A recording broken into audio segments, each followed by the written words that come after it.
Hey everybody, welcome to Storytime with Miss J. If you're having an awesome day today, shout really loud so we can hear you, okay? Go! Wow, that was super loud. Great job. Now, I'm Miss J, but I really want to know all of your names. Say your name really loud so we can hear it, okay? 1, 2, 3, go. Okay, so we have Tara and Jill and Carly and Aaron and Nate and Megan and Grace and Victoria and Matthew and Michael and Rebecca and Tom and Adriana and James and Tico and so many more. And I'm so glad all of you could join us today. Shimmer's going to explain a little bit about the book we'll be reading today. Hi friends at home, I hope everybody's having an awesome day today. Well, the book we'll be reading is about a little girl with a disability. Her disability makes it so that she has to be in a wheelchair. Now, you might be thinking, can you catch a disability?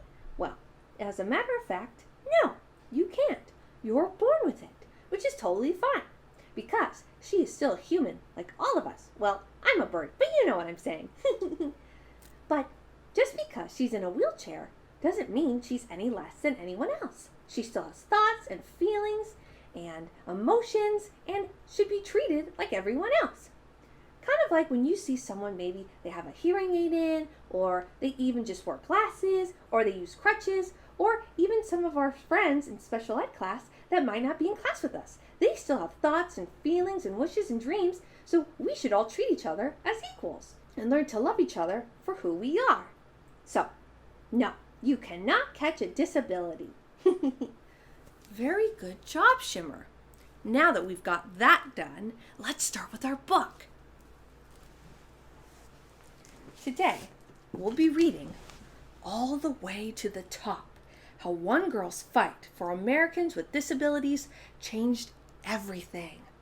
Words by Annette Pimentel, foreword by Jennifer Keelan Chaffins, pictures by Nabi H. Jennifer Keelan may be small, but her voice is mighty. Yee-haw! Snowball responds, speeding up from a walk to a trot. Jennifer loves to go fast, but she knows she'll soon have less time for riding, since she's finally old enough for school. She can't wait to make new friends. She's ready to go. The school's not far. Jennifer rolls outside, down the sidewalk to the corner. But stop! A 4-inch curb is a cliff to someone who uses a wheelchair. Her grandpa eases her wheelchair over the curb. Though the drop jolts Jennifer, she makes it to the building. But stop! The school says Jennifer doesn't belong there because she uses a wheelchair.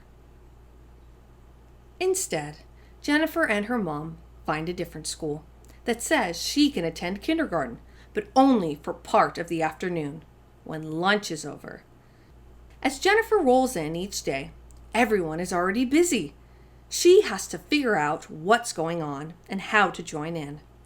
Since most kids have never met someone who uses a wheelchair, her classmates are confused and even a little afraid. "You'll never be one of us," some of them say. Jennifer knows they're wrong. She's just a friend waiting to happen. But how do you change someone's mind? She's not sure, but she's not about to give up. Jennifer and her family hear about activists who are working to make sure people with disabilities have access to public places, like schools. They want to know more, so they attend a strategy meeting. Jennifer has never seen anything like it. The room is full of grown-ups with all sorts of disabilities. Some use wheelchairs, some use canes. None of them are sitting around waiting for things to change. They're shouting, laughing, and planning a big protest to get wheelchair lifts on buses. They turn to Jennifer. "Do you want to come?" "Yes," She wants to go. Downtown, Jennifer rolls to the microphone and tells her story. She leads the marches through the streets, chanting, "The people united will never be defeated." It feels good to speak up for what she believes in. She can't wait to do it again. She's raring to go. She protests through Phoenix, rolls through streets in San Francisco, waves signs in Montreal. The demonstrations don't always change people's minds, but Jennifer is used to that. Even when her neighborhood school finally agrees she can attend, she and her classmates with disabilities aren't allowed to eat in the cafeteria with everyone else. That hurts, but she keeps going. Working with other activists revs her up. Yet she can't help noticing that she and her sister are usually the only kids out there raising their voices. Still, she can't leave all the protesting to grown-ups. She knows firsthand that children with disabilities get ignored too, so she keeps speaking up. When Jennifer is 8, activists propose a new law called the Americans with Disabilities Act, or the ADA. The law insists schools, governments, and businesses make room for all people, including those with disabilities. Jennifer feels like dancing. If it passes, it means sidewalks with curb cuts, buildings with ramps in addition to steps, and elevators with braille panels. It means Jennifer and her classmates with disabilities can finally go to the cafeteria with everyone else for lunch. Jennifer and her family watch the news for updates on the ADA, but reporters never mention it. She switches off the TV in frustration, wishing she could change reporters' minds on what's worth talking about. Instead, the Keelans get their updates about the ADA when activist friends call. It's bad news. Members of Congress say the law will be too complicated and too expensive. They say it's just not worth it. Since the news station is ignoring people with disabilities, Jennifer and her friends are determined to find another way to make Congress hear their voices. It's go time. Her family buys plane tickets to Washington, D.C. As they march down Pennsylvania Avenue, Jennifer has never shouted louder. "What do we want? The ADA! When do we want it? Now!" Finally, they reach the U.S. Capitol. But stop. A mountain of steps block Jennifer and other people using wheelchairs from the building where Congress makes laws. Grown-ups slide out of their wheelchairs and start pulling themselves up the steps. They will make sure members of Congress know they are here. Jennifer's heart races. This is what she has been shouting about. "I want to climb the steps," she says. But stop. The grown-ups think she's too young. You can't do it. Jennifer knows this is not just about her. It's about all her friends at school who were shut out of the cafeteria at lunch. It's about millions of other kids she's never met who get stopped at every turn. Jennifer wants to speak up for all the kids with disabilities who aren't there. "I need to climb the steps." She slides out of her wheelchair, scoots along the sidewalk to the bottom of the stairway, and puts her hands on the first step. She hauls herself up. Tiny bits of dirt and rock dig into her skin. She drags herself up another step. The crowd roars.